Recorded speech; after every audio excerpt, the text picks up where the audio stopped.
नमस्कार, मैं हूं सैफ, आप देख रहे हैं न्यूज़ फॉर सिटीजन। अभी हम पटना में हैं और हमारे साथ हैं डॉक्टर लक्ष्मण यादव जी, जो कि दिल्ली यूनिवर्सिटी के प्रोफेसर हैं हिंदी के, है ना। यहाँ पर अभी जो हम आए हैं सर, तो ये संवाद समथिंग कुछ करके था, क्या ऑर्गेनाइजेशन है, क्या है ये? इसका नाम है कार्यक्रम का बहुजन संसद। और संसद का मतलब ये होता है कि कई बार जनता जिनको चुनकर भेजती है वो संसद में नियम कानून बनाते हैं, सब कुछ करते हैं, लेकिन जब जनता को लगता है कि उस संसद में उनके मन मुताबिक काम नहीं हो रहा है तो वो ये करते हैं कि भाई अपने मुद्दों को, अपनी बातों को अपने ढंग से बात उठाते हैं। लोकतांत्रिक देश में जनता सबसे प्रमुख होती है और वो अपने मुद्दों पर लगातार दबाव बनाती है।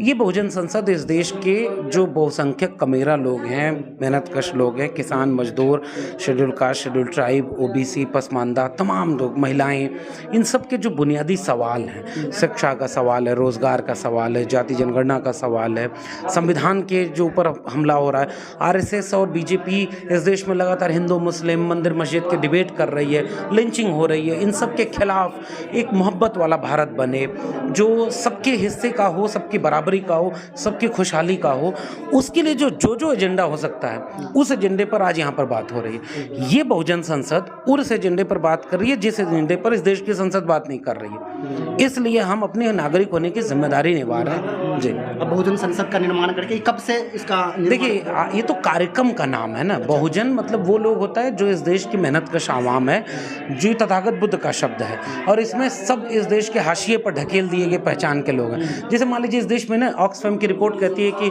10% लोगों के पास 90% पूंजी है और 90% लोग 10% पर गुजारा कर रहे हैं। तो वो जो 90% लोग 10% पर गुजारा कर रहे हैं ना, उनके पास कुछ भी नहीं है, मतलब बहुत बहुत कम है। शिक्षा, रोजगार, स्वास्थ्य, बुनियादी ज़रूरत, अभिमान, स्वाभिमान, उन 90% लोगों की बात किए बिना भारत की बात नहीं हो सकती।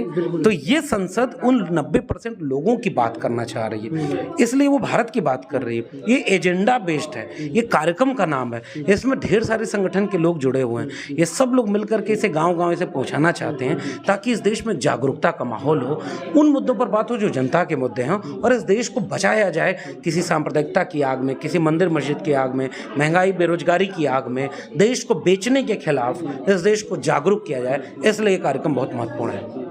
मैंने बाबा साहब अम्बेडकर जी को पढ़ा था। उन्होंने अपने लगभग जीवन काल में 35,000 बुक्स पढ़ा था उन्होंने। क्या लगता है जो बहुजन समाज से लोग, स्टूडेंट्स वगैरह हैं, छात्र हैं, क्या उतना मेहनत कर पा रहे हैं? देखिए, ज़रूरी नहीं कि बाबा साहब तो बहुत बड़ी चीज़ है ना, मतलब ऐसे लोग बहुत कम होते हैं। वो अलग ही प्रतिभा उनमें होती है, वो अलग ही शख्सियत होते हैं। पता नहीं, मतलब बहुत संभव नहीं है कि कोई भगत सिंह बन पाए, दोबारा बन जाए तो अच्छा है। इस देश को ज़रूरत है ढेर सारे अम्बेडकर, भगत सिंह, लोहिया, पेरियार के, फूले के। उनसे तुलना करना बेमानी है। भगत सिंह और अम्बेडकर ने जितना लिखा उतना हम पढ़ लें, यही बड़ी बात है। बिलोंगिंग आप बिहार से ही करते हैं? नहीं, मैं यूपी का रहने वाला हूँ, बुलडोजर वाले राज्य से। बुलडोजर वाले राज्य से। आपको पता होगा उत्तर प्रदेश और बिहार में सबसे ज़्यादा बेरोजगारी है। यहाँ के लोग अलग अलग प्रदेश में जाकर कार्य करते हैं।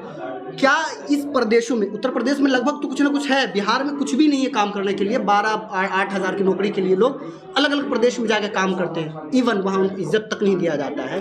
क्या बिहार की सरकार काम करने में नहीं? देखिए, उत्तर प्रदेश में भी हालत कोई बहुत अलग नहीं है, थोड़ा बहुत 19-20 का फ़र्क है। पलायन वहाँ से भी है। मेरे आजमगढ़ ज़िले में अगर मुझे एक अच्छी यूनिवर्सिटी मिलती, मैं वहीं प्रोफेसर होता, तो मुझे दिल्ली नहीं जाना पड़ता, इलाहाबाद यूनिवर्सिटी में पढ़ने नहीं जाना पड़ता। ये सारी मसले इस तरह से हैं कि पलायन इस देश का बहुत बड़ा मसला है।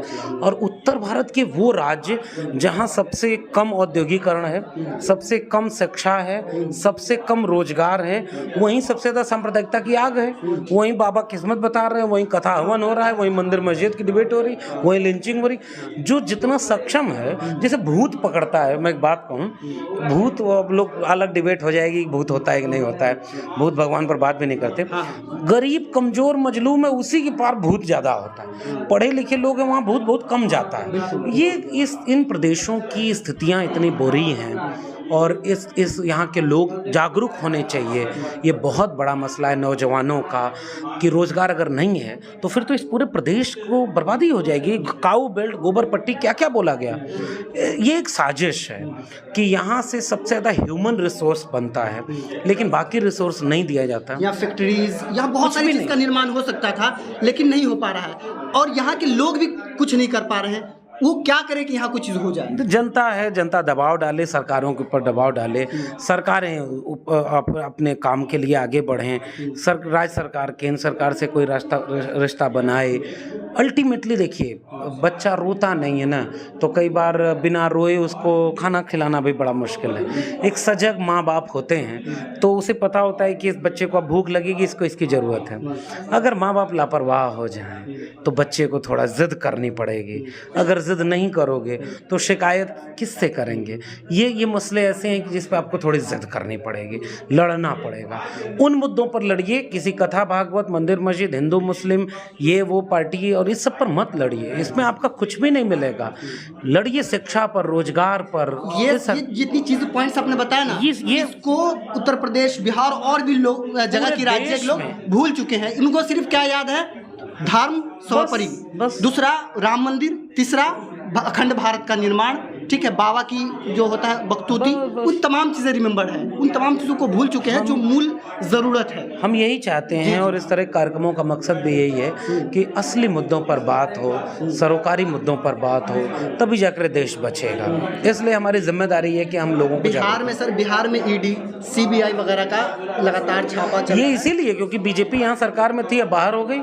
बीजेपी जहाँ बाहर लोगों को जो सबक सिखा रही थी, बिहार के लोगों ने, बिहार के नेताओं ने उसे ही सबक सिखा दिया। अब उसका दिमाग काम नहीं कर रहा। और लालू यादव, मैं एक बात कहना चाहता हूँ कि कभी सोचिए एक शख्स क्या ऐसा मादा रखता होगा, बीमार है, किडनी ट्रांसप्लांट करा के आया है, अभी सक्रिय भी उस तरह नहीं है, और उससे इतना डर, अकेला वही भ्रष्टाचारी है, आरोप भी नहीं साबित हुआ आज तक। और जो लड़ा, जो सीना तान के लड़ा, कभी समझौता नहीं किया, वो चोर है। और जो बीजेपी ज्वाइन कर ले वो सारे अच्छे लोग हो गए। ये इस देश के आम नागरिकों को तय करना होगा।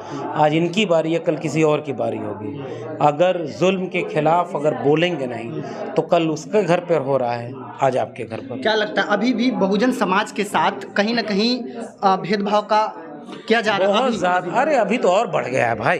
इस देश में थोड़े से लोगों को सब कुछ कब्जा कर लेना है, इसलिए अब सारा भेदभाव बढ़ता जा रहा है, अन्याय अत्याचार बढ़ता जा रहा है। इसलिए जागरूकता को और बढ़ाना होगा, लोगों को जागरूक करना होगा। जी, चलिए, बहुत बहुत शुक्रिया।